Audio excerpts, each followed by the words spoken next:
So, Carla, when we work with business owners, one of the main questions that they have is, what should I do with the proceeds once I've sold my business? What would your advice be to those? Well, in an ideal situation, we've started the planning for this years in advance. So we've already got a plan in place. But if it's a situation where a client's just come to us, they're at the point of sale and they're thinking, okay, what happens now?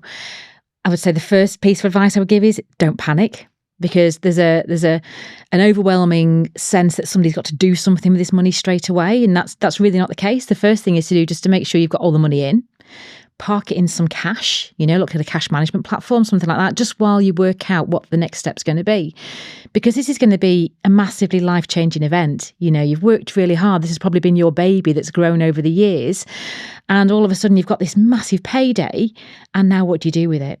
So it's a case of taking some time to reflect on what you actually want this next chapter to look like. And this is where having a really good financial plan is going to make a massive difference. So it's sitting down with a planner, thinking about what's important to you. What do you want life to look like? What do you want this next stage of your life to be? And then it's working together to create that plan, thinking, okay, what are my needs going to be? Is there going to be a need for capital? Is there going to be a need for income? Putting aside money for the tax bill. Thinking about all the different elements that are going to creep in. Also thinking about inheritance tax, because potentially whilst the money's been sitting in your business, it's been outside of your estate. Now you've got a payout.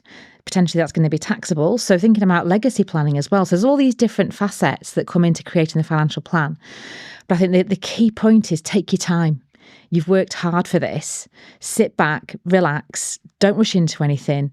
Speak with a good financial planner and create the plan that's going to give you the life that you want for the next stage of your life.